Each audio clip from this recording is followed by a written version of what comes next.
एक बार एक बहुत ही दुखी व्यक्ति एक महात्मा के पास आकर कहता है, मैं अपने जीवन से बहुत दुखी हूँ। मैं अपने बीवी बच्चों और अपने परिवार को भी खुश नहीं रख सकता। मैं अपने लिए भी कुछ नहीं कर पा रहा। कभी कभी तो मुझे अपनी जिंदगी को खत्म कर देने के भी ख्याल आते हैं। आप इतनी साधनाएं करते हैं, इतनी तपस्याएं करते हैं, क्या आप मुझे कोई ऐसा मार्ग बता सकते हैं जिससे मैं अपने बुरे वक्त से बाहर आ सकूं? मेरा बहुत बुरा समय चल रहा है। 2 वक्त की रोटी का इंतजाम करना भी मेरे लिए बहुत मुश्किल हो गया है। अब आप ही बताइए कि ऐसे वक्त में मैं जिंदा रहूं तो कैसे रहूं, कैसे अपने परिवार को खुश रखूं? कृपया करके कोई साधारण सा तरीका बताने की अनुकंपा करें ताकि मैं आसानी से समझ सकूं, क्योंकि मैं बहुत पढ़ा लिखा नहीं हूं। अगर आप बड़ी बड़ी ज्ञान की बातें करेंगे तो शायद मैं कभी समझ भी नहीं पाऊंगा। ये सुनकर महात्मा ने मुस्कुराते हुए कहा कि तुम एक काम कर सकते हो मेरा। उसने सामने की तरफ इशारा करते हुए कहा कि उस ऊंची पहाड़ी पर एक मंदिर है और उस मंदिर के पास चींटियों का एक घर है जहां पर हजारों चींटियां रहती हैं। तुम्हें सुनने में बड़ा अजीब लगेगा, लेकिन वो चींटियां उस मंदिर की जमीन को खराब कर देती हैं। उस मिट्टी की उपजाऊ शक्ति वो खत्म कर देती हैं, जिसके कारण वहां पर कोई भी पेड़ या कोई भी घास पनप नहीं पाती है। तुम मेरा एक काम करो, उसके बाद मैं तुम्हें तुम्हारे सवालों के जवाब दूंगा। तुम 7 दिन तक रोज उस पहाड़ी पे जाओ और उस चींटियों के घर को तहस नहस कर दो, उसको तोड़ दो। जब भी तुम्हें कोई चींटियों का घर दिखे मंदिर के आसपास तो उसे वहीं पे तहस नहस कर देना। लेकिन याद रहे, घर को तोड़ने में कोई भी चींटी मरनी नहीं चाहिए। इस बात को समझने का प्रयास करते हुए वो युवक वहां से चला गया। शायद उसको कुछ समझ में नहीं आया था कि महात्मा जी ऐसा क्यों करवा रहे हैं।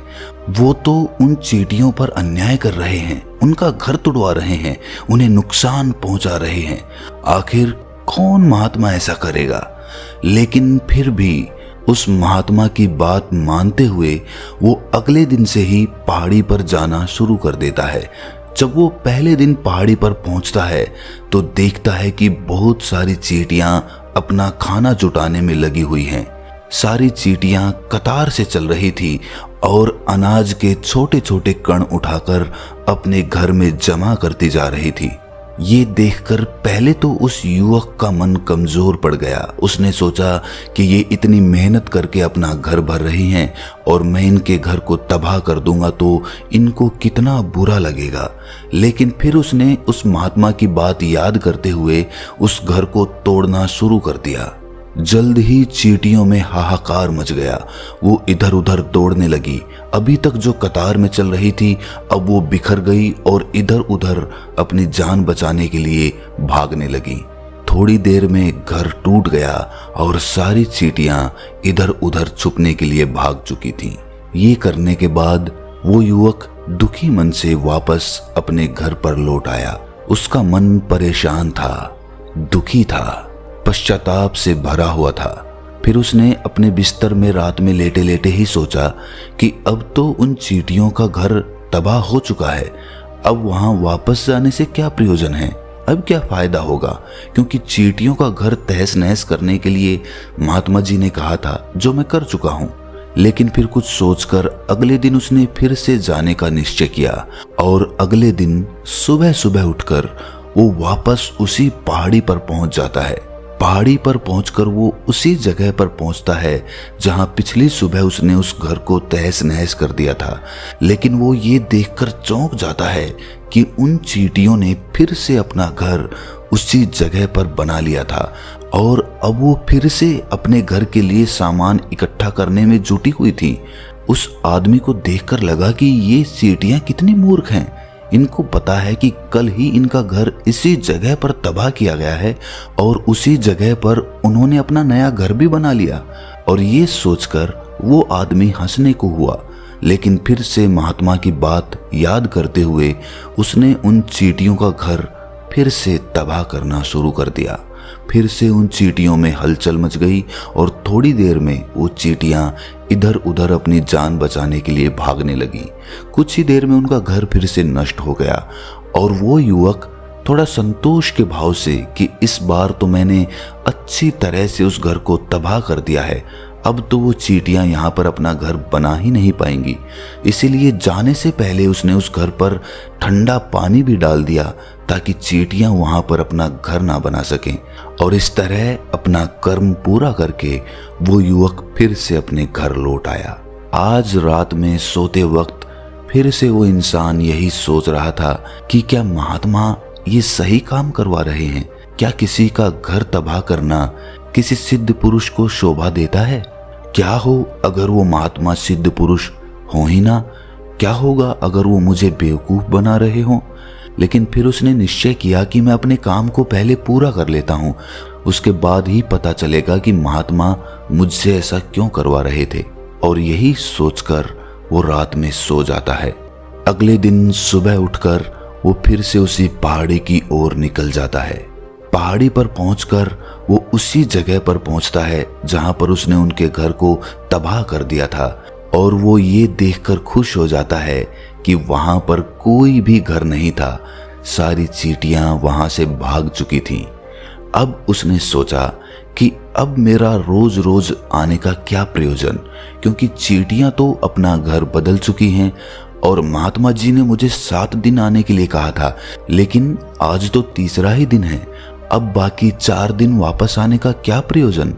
और यही सोचकर उसने निश्चय किया कि यहाँ से वो सीधा उसी महात्मा के पास जाएगा और उनको ये सारी खबर बता देगा। जब वो वापस मुड़कर उस पहाड़ी से उस महात्मा की कुटिया की तरफ जाने लगा तो उसने देखा तो अचानक उसकी नजर एक और घरौंदे पर पड़ी जो कि चींटियों का ही बनाया हुआ था। मतलब कि वो घरौंदा चींटियों ने ही बनाया था और अब वो चींटियां नए घर में वास कर चुकी थी।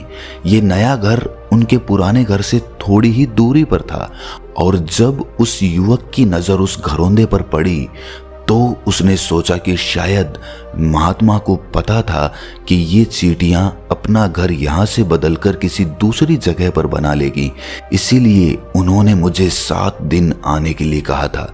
और ये विचार करके वो उसका नया घर भी तोड़ने के लिए पहुंच जाता है। जब वो वहां पहुंचा तो चींटियां उसी तरह अपने कार्य में लगी हुई थीं। वो अपने लिए खाना इकट्ठा कर रही थी और अपने घर में जमा करती जा रही थी। जो पुराना घर टूटा था वहां भी अनाज के कण बचे हुए थे और चींटियां वहां से भी अनाज इकट्ठा कर करके वापस अपने नए घर में ला रही थी।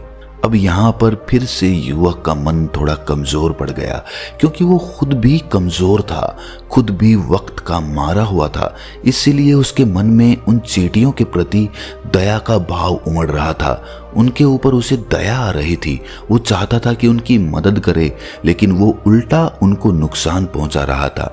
लेकिन उस महात्मा की बात को याद करते हुए उसने फिर से उस घर को तोड़ने का निश्चय किया और उसने इस बार बड़ी ही सावधानी के साथ बिना किसी चींटी को कोई नुकसान पहुंचाए वो घर तबाह करना शुरू कर दिया। वक्त थोड़ा ज्यादा लगा क्योंकि किसी भी चींटी को नुकसान ना पहुंचाने की शर्त महात्मा ने पहले ही रखी थी, इसीलिए उसको बड़ी सावधानी के साथ उन घरों को तबाह करना था। लेकिन आखिरकार उसने उस घर को भी तबाह कर दिया और उस घर को तबाह करने के बाद वो बड़े ही दुखी मन से, इस बार वो पहले से भी ज्यादा दुखी था क्योंकि उसने उनका नया घर भी तोड़ दिया था। वो उन चींटियों को बसने ही नहीं दे रहा था और वो अब अपने आप को शैतान या दानव समझने लगा था। लेकिन फिर भी उस महात्मा की बात को मानते हुए वो अपने घर पर दुखी मन से वापस आ गया। रात में सोने से पहले एक बार उसने फिर से सोचा कि मैं कितना बड़ा शैतान हूँ, कितना बड़ा दानव हूँ। पुराना घर तो छोड़ो, मैं उन चींटियों को कहीं भी बसने के लिए कोई जगह ही नहीं दे रहा हूँ। वो चींटियां मेरे बारे में क्या सोचती होंगी, वो कितना दुत्कारती होंगी उस परमात्मा को जो मेरे द्वारा ये काम करवा रहा है। लेकिन फिर भी उसने अगले दिन जाने का निश्चय किया और अगले दिन सुबह सुबह वो फिर से वहां पर पहुंच गया। वो ये देखकर फिर से आश्चर्यचकित रह जाता है कि इस बार चींटियों ने एक और नई जगह पर अपना घर बना लिया था। वो पहले से भी ज्यादा ऊर्जा के साथ काम कर रही थी और उन्होंने एक रात में पहले से भी बड़ा घर बना लिया था और अब वो फिर से अपना अनाज और खाना इकट्ठा करने में जुटी हुई थी। ये देखकर उस आदमी को लगा कि ये चींटियां किस मिट्टी की बनी हुई हैं। मैं इनको बार बार यहाँ से भगाने की कोशिश कर रहा हूँ और ये वहीं पर अपना घर बना लेती हैं। क्या इनको पता नहीं है कि मैं इन्हें यहाँ पर कभी भी बसने नहीं दूंगा? ये चींटी है, दिखने में इतनी छोटी है, लेकिन फिर भी ये मुझसे हार नहीं मान रही है। बड़ी ताज्जुब की बात है। और इस बार उसने गुस्से में उस घर को तहस नहस करना शुरू कर दिया। लेकिन इस बार तहस नहस करते हुए कुछ चींटियां वहीं पर मर गईं। उसके पैरों तले कुचल दी गईं। कुचलने के बाद जब वो अपने अहंकार से बाहर आया तो उसने देखा कि गुस्से में उसने उन चींटियों को कितनी क्षति पहुंचा दी है। उसका मन पश्चाताप से भर गया और वो रोता हुआ अपने घर की तरफ बढ़ गया।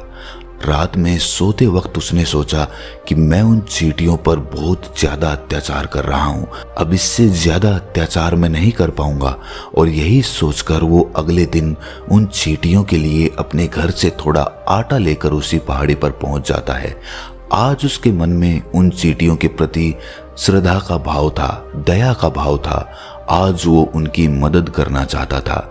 और जब वो वहां पर पहुंचा तो चींटियां फिर से अपने नए घर को बनाने में जुटी हुई थी। उसने बड़ी ही करुणा के साथ उन चींटियों को अपना लाया हुआ वो आटा खिलाया और अगले 3 दिनों तक वो ऐसा ही करता रहा। वो रोज सुबह जाता और उन चींटियों को अपने हाथों से आटा खिलाता। 7 दिन के बाद वो युवक उस महात्मा के पास पहुंचकर हाथ जोड़कर बोलता है कि हे महात्मा जी, मुझे माफ कर देना। मैंने उन चींटियों का घर तबाह करने के लिए बहुत कोशिश की। मैंने उनका घर तबाह किया भी, एक बार नहीं 4 बार मैंने उनका घर तोड़ा। उसके बाद मैं हिम्मत नहीं कर पाया, उनके घर को नहीं तोड़ पाया। मैं समझ सकता हूं कि मैंने आपका काम पूरा नहीं किया और इसके बदले आप मुझे वो तरीके भी नहीं बताएंगे जो कि मुझे मेरे बुरे समय से बाहर निकाल सकते हैं। लेकिन मुझे इसका कोई खेद नहीं है। मुझे लगता है कि मैंने जो किया वो सही किया, इसीलिए मैं आपसे आज्ञा लेकर वापस जा रहा हूँ। कृपया मुझे वापस अपने घर जाने की आज्ञा दीजिए। ये सुनकर उस महात्मा ने मुस्कुराते हुए कहा कि अरे बंते, कहाँ चल दिए? रुको तो सही, जलपान तो कर लो, थोड़ी देर ठहर जाओ, उसके बाद चले जाना।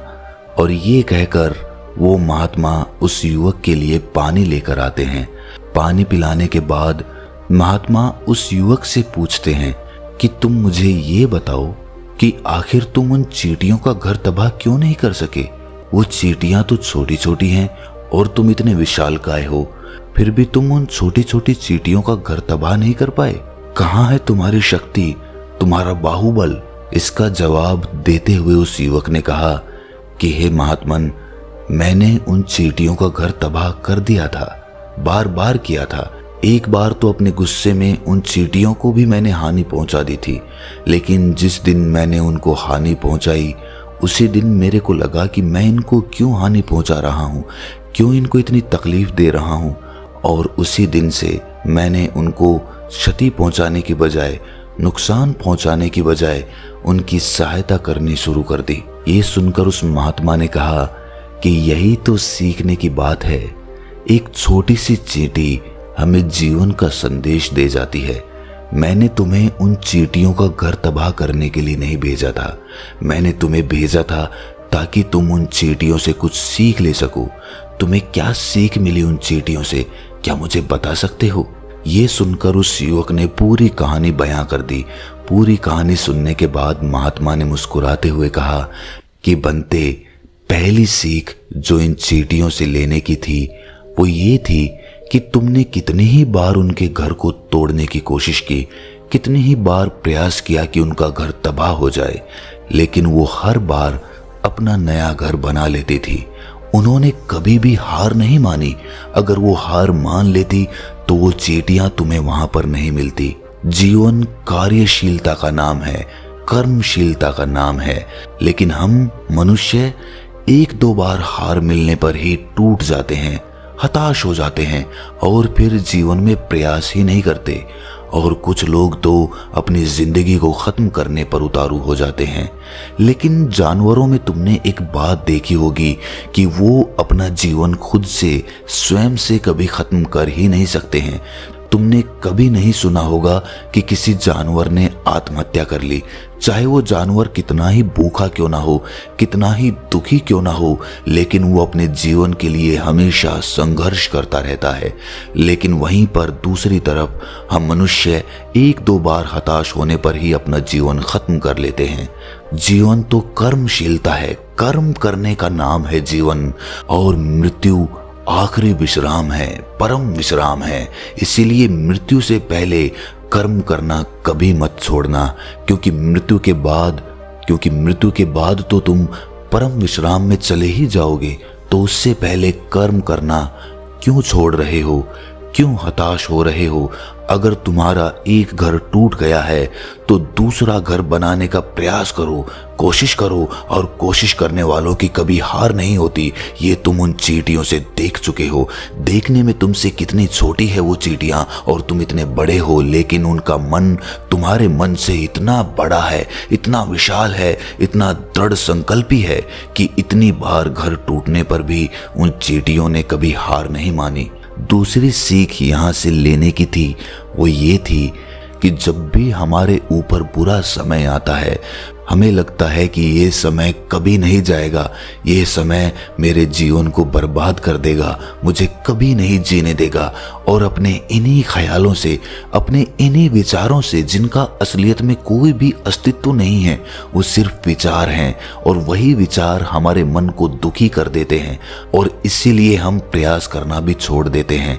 लेकिन तुम खुद सोचो कि बार बार प्रकृति हमें क्षति पहुंचाएगी, नुकसान पहुंचाएगी, लेकिन कब तक पहुंचाएगी? अगर हम बार बार फिर से उठ के फिर से नया प्रयास करते रहेंगे तो प्रकृति भी हमारे सामने घुटने टेक देगी और वो भी एक दिन हमारे ऊपर दयावान हो जाएगी, कृपालु हो जाएगी, और वो हमें सब कुछ देने लगेगी जिसकी हमने कभी कामना की थी। तुमने खुद देखा कि तुम उन चींटियों को तबाह करने के लिए पहुंचे थे, लेकिन बाद में तुम ही उन चींटियों को अनाज और आटा देने लगे। तुम ही उन पर कृपालु हो गए। क्यों हुए? क्योंकि तुमने देखा कि वो चींटियां हार ही नहीं मान रही है। इसी तरह अगर तुम भी अपने जीवन में कभी हार नहीं मानोगे तो एक ना एक दिन ये प्रकृति तुम्हें वो सब कुछ देगी जो तुम अपने जीवन में पाना चाहते थे। इसीलिए दो सीख याद रखना, कर्मशीलता, कार्य करते जाना, और दूसरा कि एक ना एक दिन प्रकृति तुम्हारे उस कर्म का परिणाम तुम्हें जरूर देगी। तो दोस्तों, कैसी लगी ये कहानी आपको कमेंट सेक्शन में ज़रूर बताना, और अच्छी लगी हो तो इस चैनल को सब्सक्राइब ज़रूर कर लेना। तो मिलते हैं अगली किसी कहानी में, तब तक के लिए अपना ख्याल रखें।